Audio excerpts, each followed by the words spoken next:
Hi everyone, আজকে আমি বানাতে চলেছি মোচার ঘন্ট, যেটি খেতে অত্যন্ত সুস্বাদু হয়। এটা একটা নিরামিষ রেসিপি। মোচাটা একটা লাল দেখে মোচা নিয়ে নেবেন। তারপর মোচার ফুলগুলো এভাবে আপনারা ছাড়িয়ে নেবেন। ছাড়ানো হয়ে গেলে মোচার যে এক্সট্রা ডান্টিটা থাকবে নিচে, ওটা আমরা কেটে বাদ দিয়ে দেব, কারণ ওটা হচ্ছে খাওয়া যায় না কখনোই। এবার আমরা মোচাগুলোকে একটু কষ যাতে বেরিয়ে যায় সেজন্য আমরা একটা জলের মধ্যে এভাবে খানিকক্ষণ ভিজিয়ে রাখবো। তারপর আমরা মোচাগুলোর ভেতর থেকে এবার দেশলাই কাঠির মতো ডান্টিগুলোকে কেটে কেটে বাদ দিয়ে দেবো। আর মাঝখানে একটা সাদা অংশ আছে, সেটাও আমরা এখান দিয়ে কেটে কেটে বাদ দিয়ে দেবো, কারণ ওটা তো সেদ্ধ হয়ই না এবং ওটা কাটাও যায় না, ওটা মুখে পড়লে খুবই বাজে লাগে খেতে। এভাবে দেখুন সুন্দর করে আমরা এক একটা ফুল থেকে এক একটা ডান্টি এরকম কেটে কেটে আমরা বাদ দেবো। তারপরে আমরা মোচাগুলোকে খুব ভালো করে এখান দিয়ে আমরা কুচিয়ে নেব। একদম মিহি করে কাটতে হবে যাতে ভালো করে সেদ্ধ হয়। যত ভালো কাটা হবে খেতে রান্নাও তত ভালোই হবে। দেখুন খুব সুন্দর করে আমরা মোচাটা এখানে কেটে নিয়েছি। এবার আমরা একটা প্রেসার কুকারে এটা সেদ্ধ হতে বসিয়ে দেব। তার জন্য আমরা এখানে একটু জল নিয়ে নিয়েছি।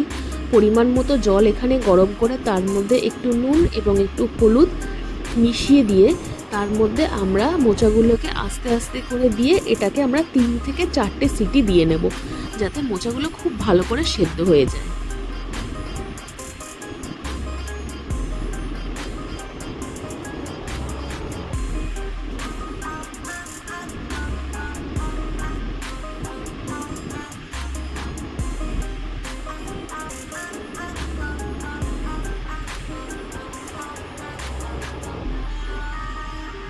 এবার আমরা পাশে একটা কড়াইতে খানিক সর্ষের তেল নিয়ে নিয়েছি এবং সেই তেলটা একটু গরম হয়ে গেলে আমরা এখানে তেজপাতা এবং একটু গোটা জিরে আমরা এখানে অ্যাড করে দেবো ফোড়নের জন্য।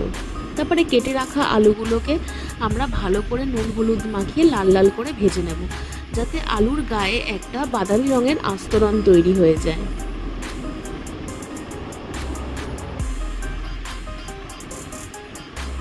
এবারে প্রেসার কুকারে সেদ্ধ হয়ে গেলে আমরা এখানে একটা ছাঁকনির সাহায্যে জলটাকে বার করে দেবো। এক্সট্রা জলটাকে বার করে নিলে দেখুন এরকম একটা দেখতে তৈরি হয়ে যাবে।